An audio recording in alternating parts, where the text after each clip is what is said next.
The maximum penalty for an adult carrying a knife is 4 years in prison and an unlimited fine. You'll get a prison sentence if you're convicted of carrying a knife more than once. It is illegal to sell a knife to anyone under 18 unless it has a folding blade 3 inches long or less. Carrying a knife in public without a good reason unless it has a cutting edge 3 inches long or less. Carry, buy or sell any type of banned knife. Use any knife in a threatening way, even a legal knife. The list of banned knives states barley songs, butterfly knives, disguised knives, flick knives, switchblades or automatic knives, gravity knives, stealth knives, zombie knives, any knives designed in a manner to suggest violence, swords or sword sticks, push daggers, blowpipes, telescopic truncheons, batons of various kinds, hollow kubatons, shurikens, kusari gama, kyotsu shogi, kusari or manriki gusari, hand or foot claws, knuckle dusters.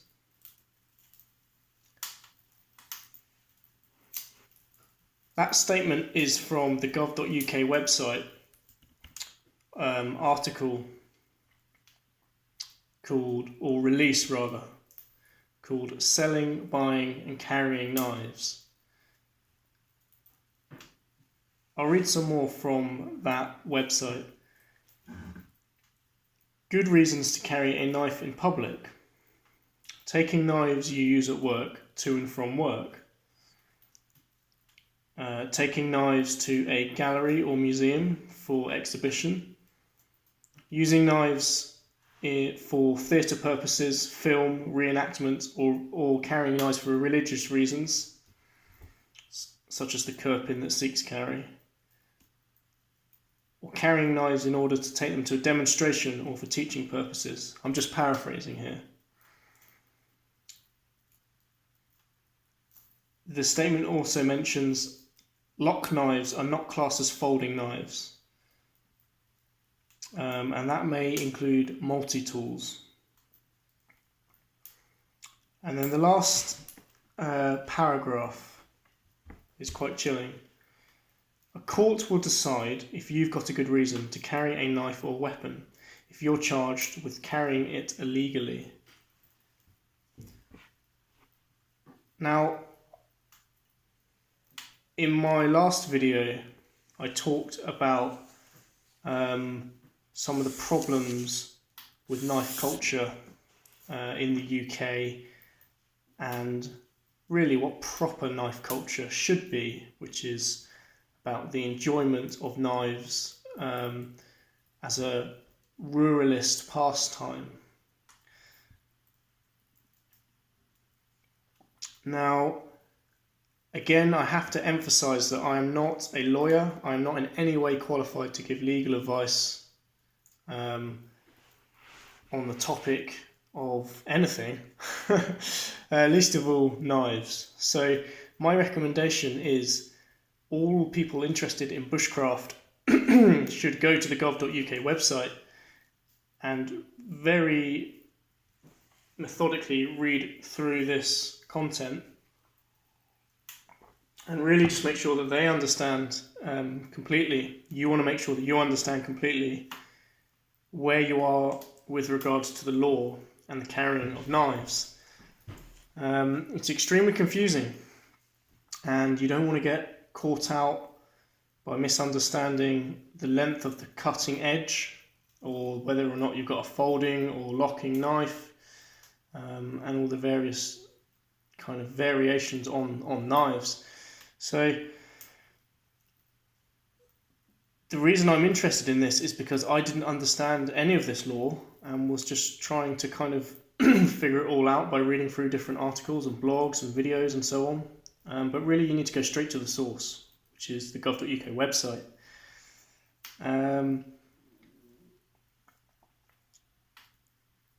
For anyone watching outside of the UK, so 3 inches is the length of a folding blade that we're allowed to carry, and that's 7.62 centimeters, and I believe that refers to the cutting edge of the blade. So it's a little bit tricky if, for instance, you have a blade with a serrated edge. I would imagine that the law falls towards the stricter side, and that's included as part of the cutting edge. Now, for example, if you are somebody who carries the ever popular Mora knife, or one of the versions of the Mora knives that seem to kind of be everywhere these days, then this definitely is a problem for you.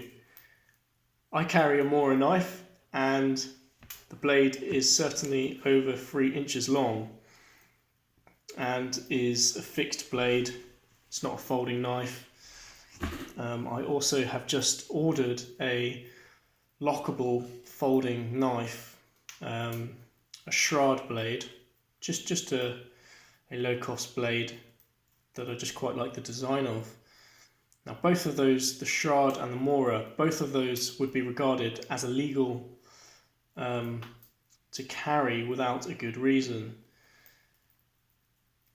and that's kind of typically British, that there's this kind of open to debate phrase of good reason.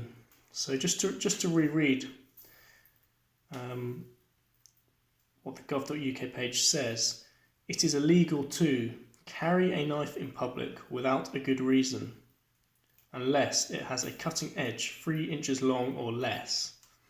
So I also carry a folding just pocket knife, the really nice bird turn, which is just a great little blade for day-to-day tasks, and it's a very nice design. It just sits very well in the hand. And that's something that I just carry really kind of when I feel like it. I don't really believe in the EDC. I must carry this every day. You know, I'm not some sort of first responder, and to be honest, I don't really use it for loads of things. But I just like it. I like it as a tool. It's a high quality, well designed piece of equipment with that lovely heritage from Spyderco, and the price point is very good. So the bird turn is just something that I like to own, and use it to slice up an apple or something here and there. So occasionally you can find me with that in my pocket, and I have to say I do feel a little bit self-conscious sometimes, with the pocket clip visible. And I've been to a few meetings at work and had that in my kind of portfolio of documents and so on, and just had it clipped in there with my pens and things. And I do feel a little bit self-conscious with that, but I know that it's within the law. And I think it's important that we do actually kind of push up to the boundaries of the law, and we don't just kind of let this de facto reticence to do that creep in. We do need to kind of show that we know the law, and we're willing to kind of operate within the full boundaries, and you could say constraints. But almost I think of the law as almost like a balloon that the populace need to create that tension to inflate the balloon and kind of define the borders of the law. And if they go too far, it will pop. And I suppose the analogy would be that you would be carted off to prison or a court. But we do need to make sure we don't just allow this balloon to kind of deflate by default. And I think there's a bit of a risk in the UK that might happen, especially with regard to knives. So the question of whether you're carrying a knife in public with or without good reason is something that, a courtroom ultimately, if you were dragged into court to explain yourself for carrying a bushcraft style knife, then that's what the debate would be, and hopefully people would have some common sense and understand that you actually do bushcraft, and if you had a bag full of all this other kit, water filters and bivy bags, fire steels and all the rest of it, it's quite clear that you are doing bushcraft. I've got no idea how that would be understood if, for example, you were caught in if, for example, you were discovered by the police with a fixed blade knife in your bag in a kind of mostly urban environment, say a large semi-wild park. Not quite sure what would happen there. And you'd hope that people would show some common sense. And really, there's no reason why you would be stopped and searched. That's not to say it couldn't happen. Now,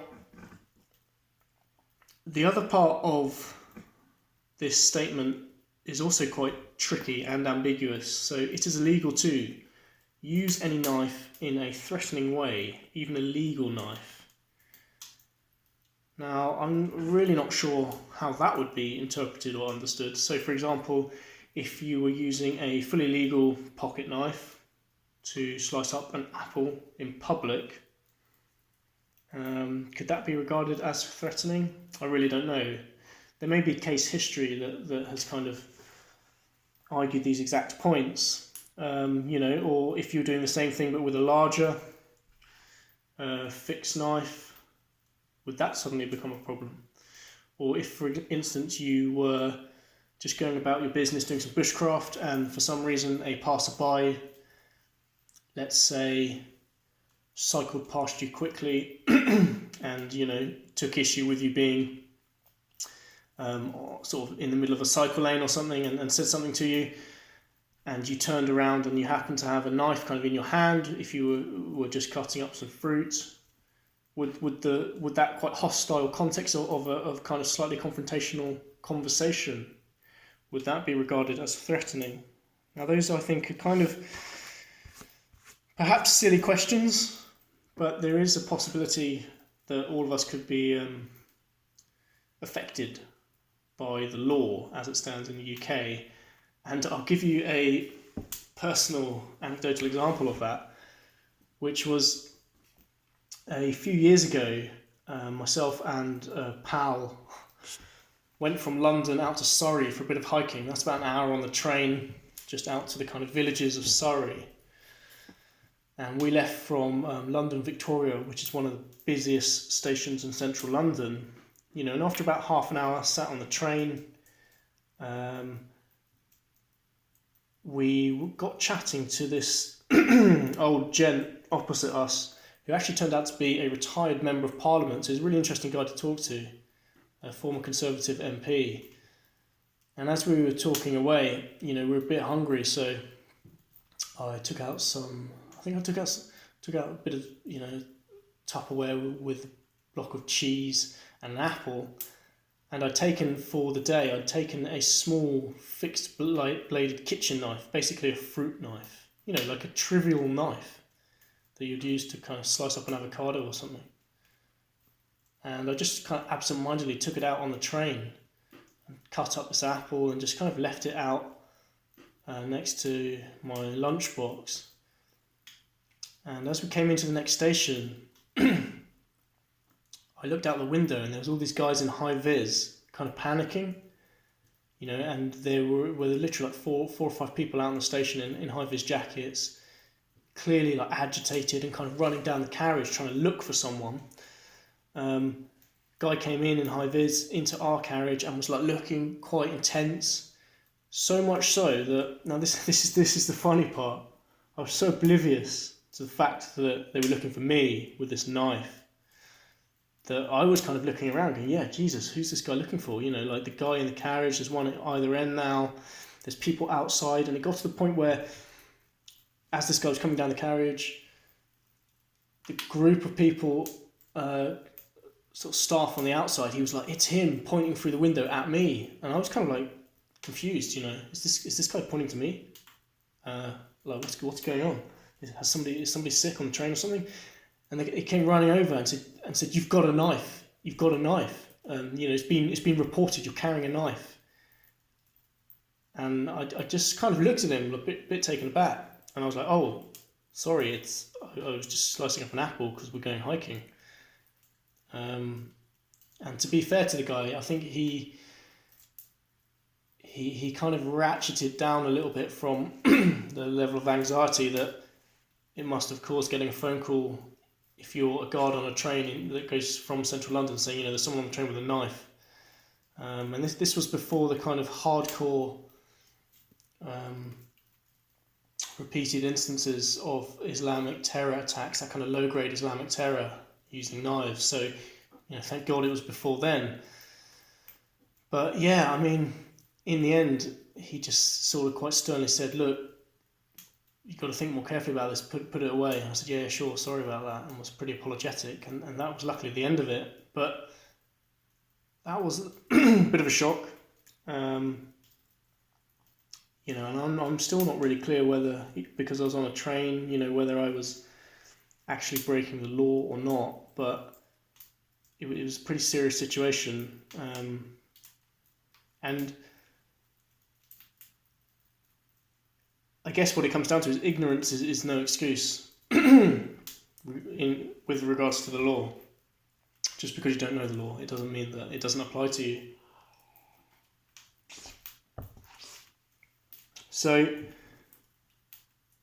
I think this is the most important thing to understand in bushcraft, because nobody wants to get arrested or a criminal record for something which should be a positive thing for your life.